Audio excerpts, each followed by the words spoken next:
What's up, everyone? Zach here, bringing you another Team Taste deck profile you want to taste.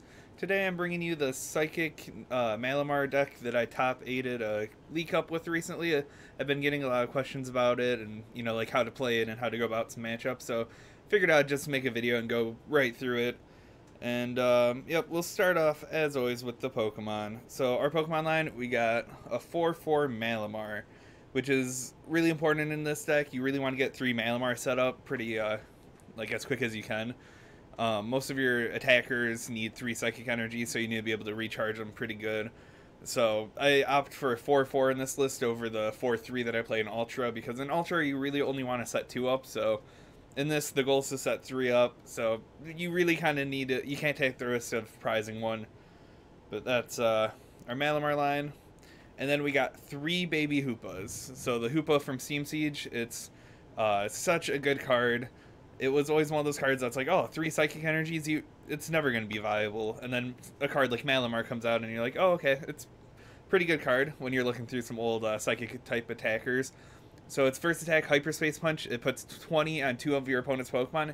It doesn't have to be bench, so you can combo with Choice Band and hit 50 to the active, which is really good. And it just sets up numbers. If you hit it on you put 20 onto Lele, you can Guzma and Portal Strike it with the Choice Band later on, or you can Dark Flash it with the Choice Band, and it just sets up really good numbers. And it's just, good attack. And then its second attack, Portal Strike, 130, and this Pokemon can't use Portal Strike during your next turn. So it's kind of just, a really efficient attack. 130 for 3 energies is pretty good, especially when the only drawback is it can attack, and you can just cycle attacker so easily. And it has that 130 HP, which is a sweet spot where Zoroark can't one-shot it without Kukui. So I think it's just a really good card in this meta right now. So I'm loving it. You can also play one Pressure Mewtwo promo instead of like the third Hoopa, but I think the Hyperspace Punch just puts the Hoopa over the edge and more worth it to play than the Mewtwo. I actually played one in Mewtwo in my list because I didn't own a third Steam Siege Hoopa, but if I was going to Internationals tomorrow, I'd get a Hoopa on the way. So I think it's pretty important. And then we got our 2 Lele's for support. And then we got our one-off attackers. We got Necrozma GX. So it has the big Prismatic Burst. You load up 3 energies and it hits 190. And the Black Ray GX is also good in some matchups, especially against like Zoroark. You can, where Hoopa's softening them. There was a moment where you can Portal Strike for 110, then they retreat and hit you and knock you out. Then you Portal Strike that, and then they hit you. And then you can Black Ray and take 4 prizes, which is huge, and it just sets up so much. They really have to stagger the Zoroarks, which is really inconvenient, and, worse players aren't going to be able to do it properly. So you have to do the, oh, do I want 2 Zoroarks down, or, just really good card. If I would have had 2, I think I would have went farther in the cup, but I also beat Amir because he played 2 and he started a Necrozma, so it's kind of a risk-reward kind of thing. And then we also have Mewtwo GX. So Mewtwo GX, its first attack's really underrated. People don't value it enough. Full Burst, 30 times the number of energies attached to this Mewtwo, or this Pokemon. And there was twice during the tournament where I just hit 180 with 6 energies on it, or 5 energies into Choice Band. If you GX attack with it, some players think, oh, it's not going to be able to hit big next turn, and they Guzma around it. And then I just load up a couple more energies and swing. So really good attack. Its second attack is 60 and it heals 30, which is also really good against stuff like Greninja. So, and it can just throw off some numbers in some situations. And then its GX attack, the main reason we use it for Psystrike GX, it hits 200 and hits through effects, so you can hit through Dawn Wings and just safeguard effects. And it's just 200 damage for 3 energies. It's really efficient, and it's not that hard to get loaded up. So it's a really good inclusion.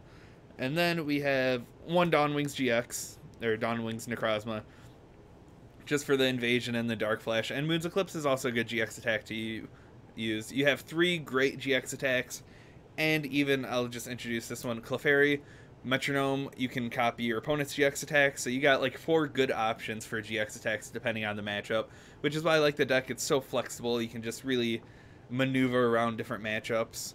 And then one more Pokemon, we got a Giratina promo. It can attack 4 energies, is not unrealistic to get on, and it discards a card from your opponent's hand, which can be pretty clutch at times. But 110, it's really good against Buzzwole, and it just, tanks. So, it's really in there for the Greninja matchup. If Greninja wasn't a deck, you probably wouldn't play it, but I think it's still fine being in the deck, even if you don't expect to hit a Greninja. And then we got our supporters. And then our supporter line's pretty straightforward. We got 4 Sycamores. You really want to draw out through your deck. We got 2 Cynthias, and then 2 Ns. So we'll talk about the shuffle draw. This deck really can take a hurting to a N late game, or even like an N to 4 sometimes you can't draw out of, which is why we only play 2 ourselves. Usually you'll only want to N to try to disrupt your opponent, and the Cynthias getting 6 cards is just so much better in this deck. This deck's kind of like, I'll beat you before you beat me, not I'm going to try to slow you down. So that's the reasoning for the shuffle draw. Then we got 4 Guzmas, which it kind of goes along with that same point, like I'm just going to win as quick as possible. And then we got 1 Bridget. I don't think I would cut a Guzma. I think this is kind of the optimal supporter line in this deck. There's so many times where in like Ultra I want that 4th Guzma, but there's just not space. But in this deck you can really make space for whatever you need. So, and the Bridget sometimes with 4 Treasure and 3 Ultra Ball, you just get those hands where you really want a Bridget turn 1. And then we'll go right on into the items. We got 4 Treasure, really good card, just busted being able to play as many like Ultra Ball and Mysterious Treasures as you want. Speaking of which, we got a 4-3 line. Originally it was 4-4, but we made some cuts. I like to tech it out a little bit. I don't like the straightforward consistency. Like that's, what I usually start with, and then I cut some for some techs. And then we got 3 elixirs, which you can also go between 3 and 4. That was one of my last second cuts. I really want choice bands in the deck. I just felt like it made a lot of numbers with Hoopa better, so I cut an elixir for a choice band and something else that I'm not remembering. I'll probably remember it. 4 float stones. I never really was playing with 4. I think 4 is unnecessary, especially with 4 Guzma, so I like the 3 float stones. Seems like the right number. And then we got 2 choice bands. Like I was saying, the choice bands are key, especially with Hoopa numbers. You can really set up some really great plays, and choice band into a Necrozma. You can one-shot a Lycanroc, and just little things like that you didn't have the option to before. And then we got 2 Field Blowers, which that was my other cut for a choice band. You can play 3. 3 is fine. I just don't think you beat decks like Zoroark Garb anyway, so you really want to be able to get out of parallel, but I think 2 Field Blowers is fine. And then we got 1 Rescue Stretcher and 1 Super Rod, which I said backwards, but whatever. I really like the 2 recovery options. Most lists only play 1, and it's fine if you play 1, but being able to Rescue Stretcher something to hand is usually what I use the Rescue Stretcher for, and the Super Rodding in a couple Pokemon, or you're Sycamoring pretty aggressively in this deck, so turn 1, if you Sycamore away 2 Malamars, you don't feel that bad about it because you're going to be able to get a Super Rod or Rescue Stretcher eventually. And then, which I still don't think I could be talked out of playing it. And then I got 10 Psychic Energies. So I like 10. 10, you hit elixirs, depends on how hot your day is, but I really only hit a couple elixirs all day, but during playtesting I'll hit them all day, so it really depends. The elixirs just kind of help you get some energy on the board, but it's really not that. I'm still going back and forth between, I can just cut my elixirs and put in like 2 Professor's Letter, then have an extra deck space, which is huge in these decks, but I think 10's fine. So I was just going to break down a couple of the matchups, and I've mentioned Zoroark Lycanroc. So Zoroark Lycanroc, one of the goals is to get some Hoopa. If they play Lele, you want to get 20 on that Lele because that's a Guzma target later.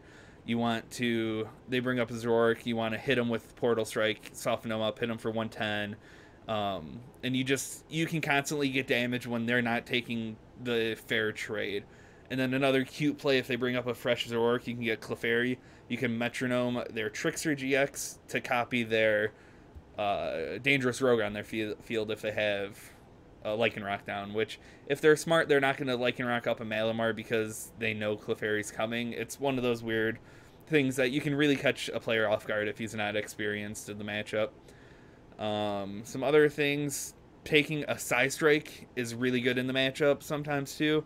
Sometimes you're going to be looking for a Black Ray, but there's other times where you can choice band the Mewtwo GX and one-hit a Zoroark or a Lycanroc, and then if they've already used their Dangerous Rogue, they can't respond to Knockout onto it. You can Guzma something, load it up, like Guzma Lele, and then load up a couple more energies on the Mewtwo and take a big one-hit that way.